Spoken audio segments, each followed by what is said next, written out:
Үйлеріңізге амандық пен тыныштық болсын, қымбатты бауырластар. Қазақтың ұлы кемеңгер ойшылы, ақын және пәлсапашы Абай Ибрахим Құнанбаев адамдар туралы, өмір туралы көптеген даналыққа толы қара сөздерді жазып қалдырды. Оның еңбектерінің топтамасында 34-ші қара сөзінде келесі сөздерді оқимыз.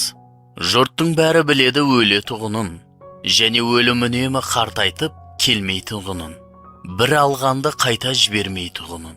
Қазақ осығанда амал жоқ нанады.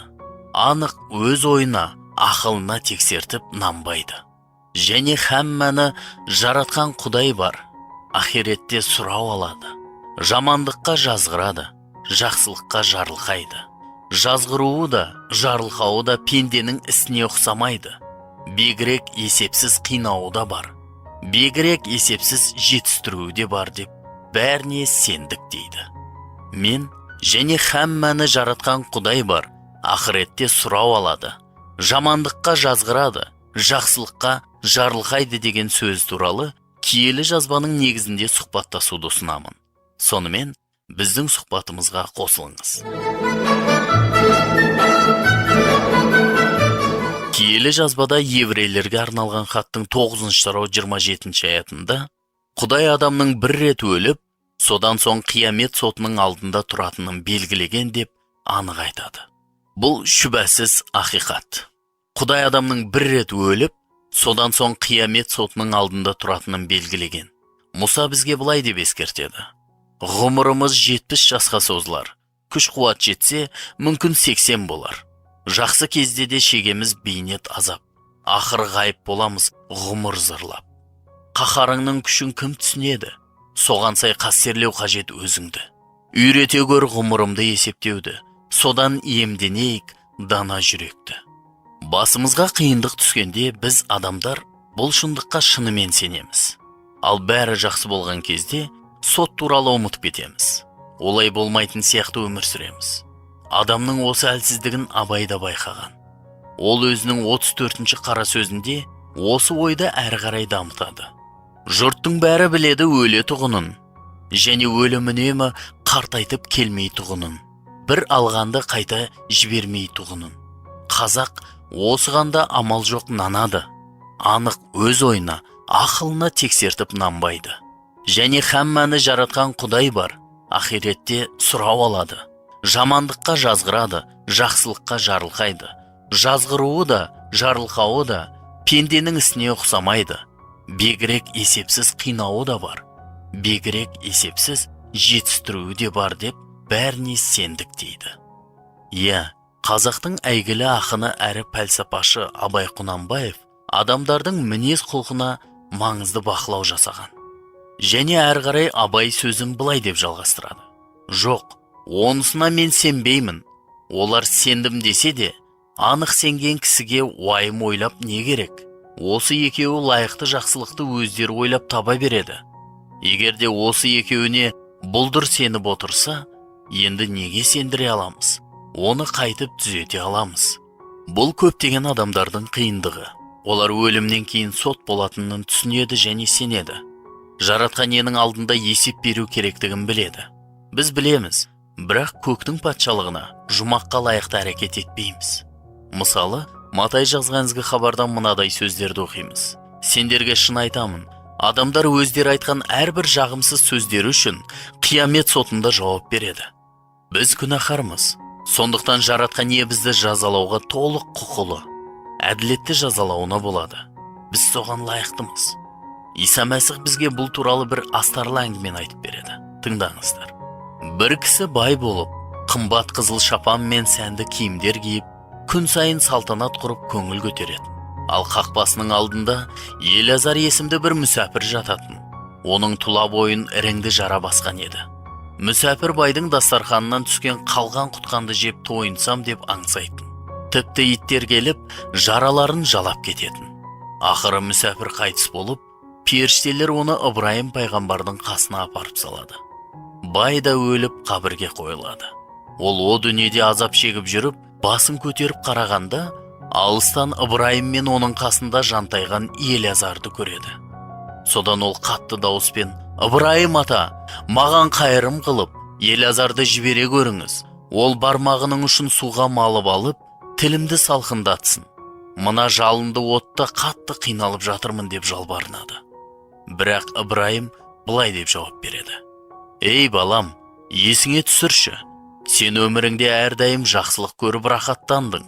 Ал Елазар ауыртпалық көріп, азап шегіп жүрді. Енді ол мұнда жұбаныш тапса, сен онда қиналып жатырсың. Оның үстіне сендермен біздің арамызға терең шыңырау орнатылған. Бұл жерден сендерге барғысы келгендер өтіп бара алмайды. Ар жақтан бізге де өтіп келе алмайды. Сонда ол, ата, олай болса сізден сұраймын, Елазарды әкемнің үйіне жібере көріңіз. Себебі 5 інім бар. Соларға барып олардың да осы азапты жерге түспеулері үшін мықтап ескертіп куәлік етсін деп өтінеді. Ал Ыбырайым, Мұса мен өзге пайғамбарлардың жазбалары оларда бар ғой, соларға құлақ ассын дейді. Жоқ, Ыбырайым ата, егер өлгендердің біреуі барса, онда олар теріс жолдан қайтады, деп жалынады ол.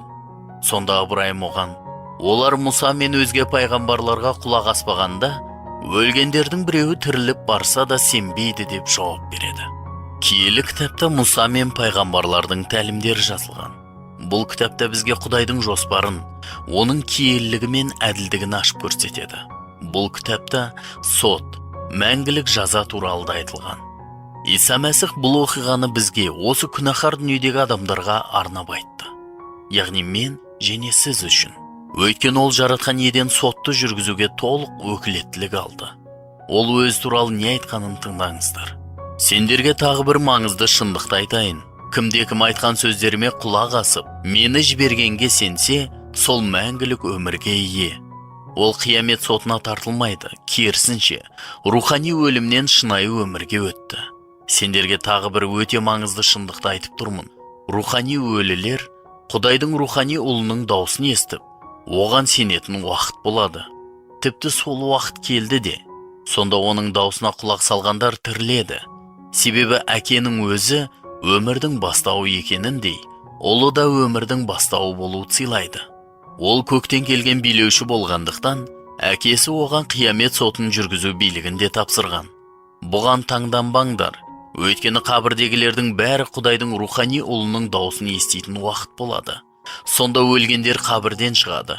Жақсылық жасағандары мәңгі өмір сүру үшін, ал жамандық жасағандары сотталу үшін тіріледі.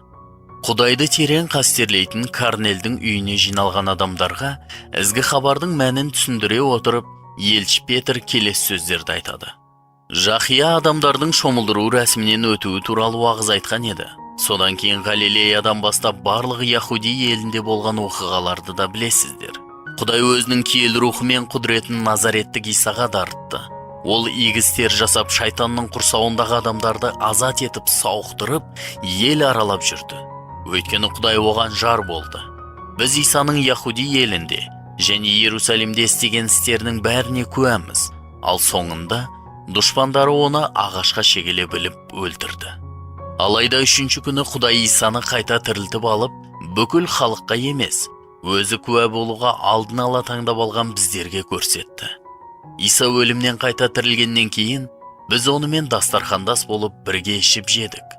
Ол бізге, халыққа, Құдайдың тірілер мен өлілерді соттауға тағайындаған кісісі сол деп жариялап, куәлік келтіруге әмір етті. Барлық пайғамбарлар Иса туралы, оған сенген әркімнің күнәлары оның арқасында кешіріледі дегенге алдын ала куәлік келтірген. Ал елшілердің істері кітабының 17-ші тарауынан былай деп оқимыз. Өткен дәуірлерде Құдай мұндай ұғымсыздыққа сабырлық көрсетті. Алайда қазір ол барлық жердегі адамдардың бәріне де теріс жолдан қайтуды бұйырады.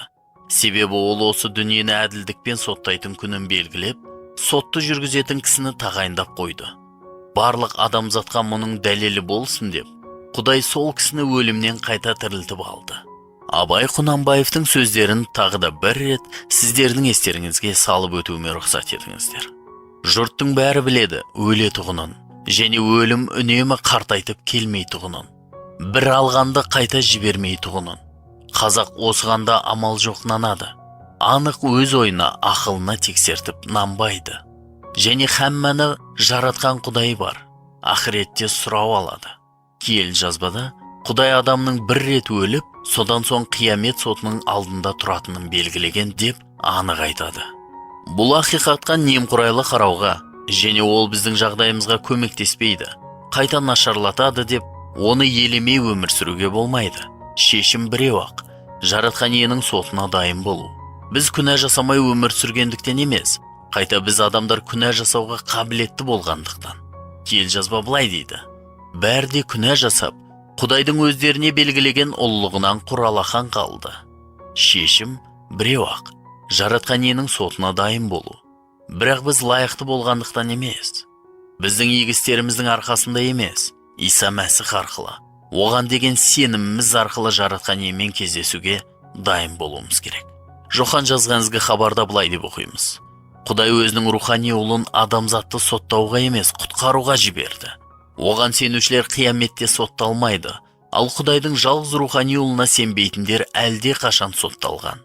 Әрі қарай былай деп оқимыз: соттың мәні мынадай: Құдайдың нұры жерге келді, бірақ адамдар одан гөрі түнекті жақсы көрді. Себебі олардың істері жаман еді. Жамандық істеген әркім нұрды жек көреді, және жасаған істері әшкереленбес үшін нұрға жоламайды. Ал шындыққа сай өмір сүретін әркім өз істерінің Құдайдың көмегімен жасалғандығы көрініп тұрсын деп нұрға шығады. Бұл ақиқатқа немқұрайлы қарауға, және ол біздің жағдайымызға көмектеспейді, қайта нашарлатады деп, оны елемей өмір сүруге болмайды. Шешім біреу-ақ, жаратқан иенің сотына дайын болу. Иса Мәсіх арқылы, оған деген сеніміміз арқылы, жаратқан иемен кездесуге дайын болуымыз керек. Сіз де Исаға, нұрға қарай келіңіз. Осымен мен сіздермен қоштасамын. Елім заман, жұртымыз тыныш болсын ағайын.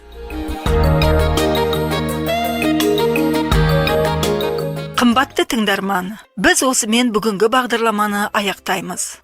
Егер сіз бүгінгі бағдарламадан өзіңіз үшін пайдалы мағлұмат алған болсаңыз, немесе сізде қандай да сұрақтар туындаған болса, егер сіз өмірдің қайнар көзі болған киелі жазба кітабына ие болуды қаласаңыз, бізге хат жазып жіберіңіз. Сіз Орта Азияда тұратын болсаңыз, біз сізге хабарларымыз жазылған аудио таспа немесе киелі жазба кітабын сыйлық ретінде салып жібереміз. Біздің электрондық поштамызға хабарласуыңызға болады. Біздің электрондық адресіміз mostik7 айқұлақ inbox.ru. Сонымен бірге +7 707 385 83 93 нөміріне хабарлама жіберуіңізге де болады. Сізге осы нөмірде WhatsApp, Viber, Telegram жүйелері іске қосылғанын хабарлаймыз. Мен қайталаймын: +7 707 385 83 93. Сізден келген әрбір хат немесе хабарлама үшін біз өте қуанышты боламыз. Жаратқан ие сізді және жақындарыңызды қорғап, аман сақтасын. Құрбан еттің біз үшін қасиетті жаныңды, төгіп кеттің ел үшін өз киелі қаныңды. Күнәлардан құтқарып мәңгі өмір сыйладың, жан тәнімен ұмтылам ұсынғанда бағыңды. Күнәлардан құтқарып мәңгі өмір сыйладың, жан тәнімен ұмтылам ұсынғанда бағыңды. Сен әлемді жаратқан бір Құдайдың ұлысың, шынайы өмір беретін мөлдір бұлақ көзісің. О Тәңірім жасаған патшалығын жақындап, осы әлемге жарқырап төніп тұрған нұрысың. О Тәңірім жасаған патшалығын жақындап, осы әлемге жарқырап төніп тұрған нұрысың.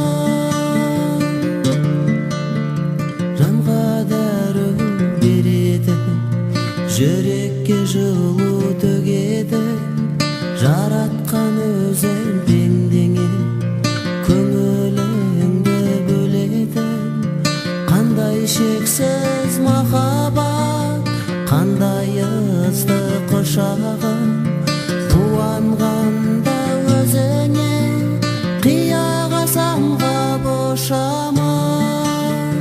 Қандай шексіз махаббат, қандай ыстық құшағым, қуанғанда өзіңе қияға самға бошамын. Нұрыңды төкші халқыма, қараңғыдан құтқаршы, шындық тапсын жолы.